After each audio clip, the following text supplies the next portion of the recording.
You know that the Christian-themed FPS genre is actually more expansive than you'd think. You've got titles like Catechumen, Ominous Horizons, Saints of Virtue, and one of the more popular ones, Super Noah's Ark 3D, which even got a remaster on Steam a few years back. Another one of these games is Eternal War Shadows of Light, developed exclusively for the PC in 2002, by the probably aptly named Two Guys Software, and it's about a kid named John and an angel named Mike that travels through John's personal hell to stop him from committing suicide. Now there's a video game premise you don't hear every day. The whole thing takes place across 17 levels, feeling at times like Quake, but also Heretic and Hexen too, with the more fantasy and medieval settings and some of the enemy designs. You'll even hear sounds taken from those titles too, like the punching sound, for instance, is the exact same one as the paladins from Hexen.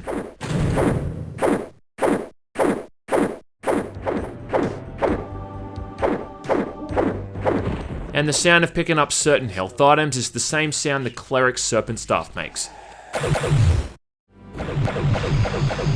It's also kind of interesting because the whole thing runs on the Quake Engine and really does often feel like a total conversion for Quake at times, because a lot of the enemies share similar behaviours.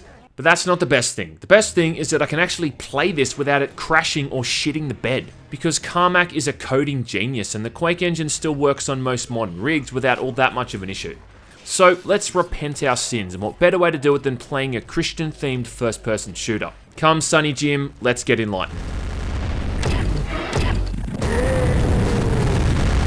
Alright, so the gist is you're playing as a guy named John, a poor teenager suffering from the fate of listening to Linkin Park and System of a Down too much and turning into an edgelord. The intro sequence reads like the kind of thing someone would have typed on their MySpace profile back in 2003. It goes on to say, "This eternal nightmare will reach an end by my own bloody hand. I can no longer bear to drown in the thick bloody waters of my own pain and suffering." Kinda goes on like this for a bit before the next screen, where we find John has done everything to try to escape this damned personal hell. He's tried drugs, porn, self-harm, watching anime, which is the same as self-harm, but nothing works. And it kinda seems like this is it, he's about to end it all. But just before he does this, he hears a voice in his head. It's an angel named Mike. Yep, just Mike. Mike speaks to John and says basically, "Look bro, I'm here to help. God cares about you and he doesn't want you to kill yourself. But for me to be able to help you, you have to want it." And of course John does, or else this would be a pretty short game. And thus begins our journey into the mind of a porn-addicted teenager. The journey you've always wanted to take. Each level, I guess, represents some fragment of John's mind or imagination, and all the enemies all represent his personal demons, even though most of them are pretty unremarkable and little more than just animated polygons. Eternal War doesn't waste all that much time, and right from the first level you start taking on a pretty hefty amount of bad guys. You start off with a little handheld crossbow, but you soon start getting your hands on more magical looking weapons. There's not really all that much to say about these, they're all just some kind of particle that you fire out, and the only main difference between them is the colour and the speed they move at. You got the green one, the blue one, the purple one, and then another green one. I think anyway, I'm colourblind and about as good at spotting greens and reds as a bogan is at finding a job at Centrelink. Every weapon seems to kill enemies in either 1 or 2 hits anyway, so there's not really any advantages or disadvantages to any of them. You don't even seem to take splash damage from the weapons you think would damage you, like this one here, where John holds a knife in one hand but throws out these grenade things with the other. One of the best weapons is this lightning bolt thing, which works a bit like a railgun and kills almost everything in a single hit. As a result, you don't get much ammo for this thing, I guess, to try and keep it balanced. And you'll get to try out almost every single one of these in the first level, because you get almost all of them straight up. I guess pacing and slow rolling the weapons wasn't something the devs were all that worried about. Also, when you finish the game, you get to restart with this sword that kills everything in a single hit. Just too bad the enemies in this game melt your health off, or this thing might have actually been fun to use. Now, the first few levels aren't all that bad, to be honest, and they give a pretty good indication of what you can come to expect from the overall experience. And that's just moving from room to room and killing a bunch of demons before heading on to the next room and then just doing it all over again. You'll need to pick up keys, runes, and keep an eye out for panels and switches on the floors, walls, and ceilings that have to be shot or walked across to activate. Oh yeah, when you run low on health, you'll learn that you can also press P to pray, which slowly gives you health back over time. And then if you press M, your character's gonna masturbate, and the screen slowly fades to black. Because as we all know, masturbation makes you go blind. Just like drinking soy milk turns you into a cuck. The only thing that really sucks off the bat is the music, because there isn't any. I guess just put on some Rage Against the Machine, some Seven Dust or Typo Negative and get in the mood. Trust me, it helps. After the third level, we get some more dialogue between Mike and John, where Mike wants to know how all this pain and depression started. But as John replies, that is directly talking about the pain, typed in capital letters with 3 exclamation marks. At this point, we lose John for a bit, and then we meet his inner demon, Donovan, and holy shit, does this guy mean business. Anyway, the whole point of this exchange is so we meet the gatekeeper demon, Donovan. I thought that Zool was the gatekeeper. You know Zool from Ghostbusters? Yeah, these are jokes, by the way, I'm here all night. Mike and Donovan then throw some shade at each other for a bit that's just straight up savage, son. Kinda reads a bit like the sort of argument you'd see people on DeviantArt having. You know those people that draw their own avatars? Anyway, after this argument ends, soon Donovan pisses off and John is back with no idea what happened, which means our boy Mike has to go back in there and rattle a few more cages. The next few levels after this feel like a combination of environments from the later episodes of Quake 1 and some of the Strog areas in Quake 2, with these metallic looking textures and even props like crates and boxes being used a fair bit throughout some aspects of the level design. Level 6 shows off some pretty cool looking architecture too, like there's all these areas where you're moving across these platforms above pools of lava, and it really does look awesome with smoke and steam billowing up from beneath these grates you move across. You're also taking on these weird looking wizard guys, it's metal as fuck. This is probably one of the most complex levels in the game as well, requiring lots of key hunting, backtracking through the level to activate wall panels, and even a bit of swimming to progress forward.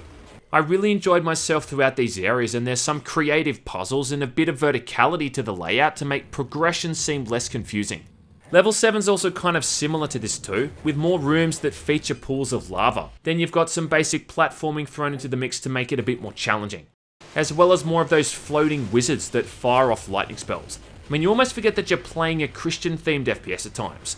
Are you ready for some more storytelling? Because after the 7th level, we get our next bit of dialogue between Mike and John, where we find out that John turned to the magazines. Yep, he turned to the porn.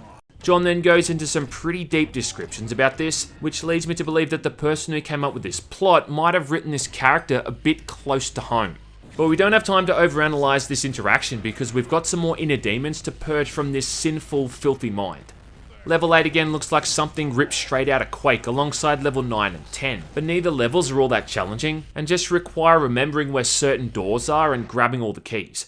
And that kind of reminds me, I haven't brought up the trash talking yet. Yeah, our boy Mike says some of the filthiest trash talk you're ever gonna hear in an FPS. You ready for this? Because it's rough stuff. I mean, I just hope YouTube doesn't demonetize this video.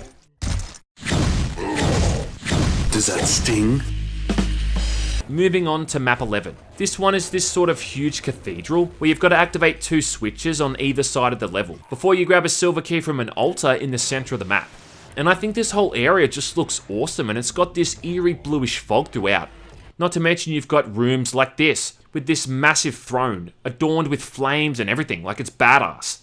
The last part of this level is the closest we get to a boss fight where you got to take out a bunch of the tougher enemy types on pedestals before you can leave the exit portal. Then there's another brief intermission screen which says something about Mike knowing he's closing in on Donovan before the final 6 levels, which is where it starts to get interesting. Level 12 as you're moving through what closely resembles a factory or some kind of industrial shithole, with a few more sections of trying to avoid falling into lava pools thrown in for good measure. For level 13 it looks like the level designers just forgot to put in any kind of lighting effects, because the whole thing just looks flat and dull, like the lighting mode is completely turned off or something. Level 14 is some kind of medieval looking village which reminded me of playing Daikatana, more so because of the handheld crossbow being one of the available weapons. This level ain't too bad, in fact it's probably one of the best ones in the entire game. It's the only time too in the entire thing where the level design makes use of exploding crates, and you can't make an FPS game without exploding crates or barrels. Level 15 and level 16 are expectedly the hardest levels in the entire game. Level 15 looks a bit like a medieval castle and is pretty complex, and there's this really awesome sequence towards the end of it where this temple rises out of the ground. You also get some nice little portraits of what I'm assuming is the dev team speckled throughout this map, including this guy, who I assume John is based off. And that is the most early 2000s photo I've ever seen. As well as some guy posing in front of his computer, another dude posing with either his girlfriend or sister, and then this guy with something written on his shirt that gets cut off by the bottom of the photo. We'll never know. Finally, we're up to the final main level, and they saved all the bullshit for level 16 because this one just has so many cheap little traps, it's kinda lame. This platforming puzzle, for instance, has all these blocks you have to jump on, but the first time you do it, you don't realise that some of them drop you to your death. So have fun falling for that for the first time. Then there's a portal that you go into that's a trick, because as soon as you go into it, you just get schwacked by like a dozen demons at once. Schwacked. One of the other ones is when you move onto this platform and as soon as you touch it, the whole thing just drops into lava, killing you in seconds. Yeah, thanks for that. It's kind of weird because most of the rest of the game is really fair and not all that cheap. Just seems like they saved all of that bullshit for the second last level. I mean, it is the final level though, so I'll let it slide. After this ordeal, we're at the final boss, Donovan. And at this point, God himself talks to John. Yeah, the big man took some time out of his busy schedule of counting Facebook likes and saving starving children to help out our poor, porn-addicted protagonist.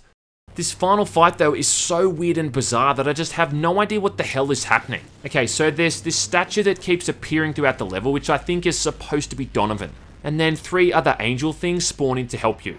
You beat the crap out of this statue for a bit whilst it spawns in enemies. Then it disappears before returning a few seconds later. After you've done this 4 or 5 times, the statue then starts running around and attacking you. At this point though, I got caught in some kind of invisible tornado, so I couldn't even control where I was moving. But then like 10 seconds later anyway, the boss was dead and the game was over. Okay.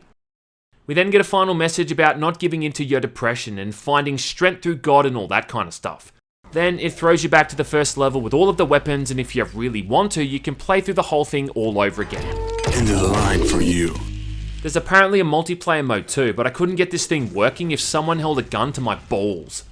Now look, I know I kind of made fun of this game throughout the video, and it is easy enough to do that, but the fact of the matter is that even as cheesy as the whole thing is, it's actually still not that bad to play through. There's always just something about these old game engines from the 90s, like the Doom engine, the Build engine, and obviously the Quake engine, that means they're always fun to play and shoot things with.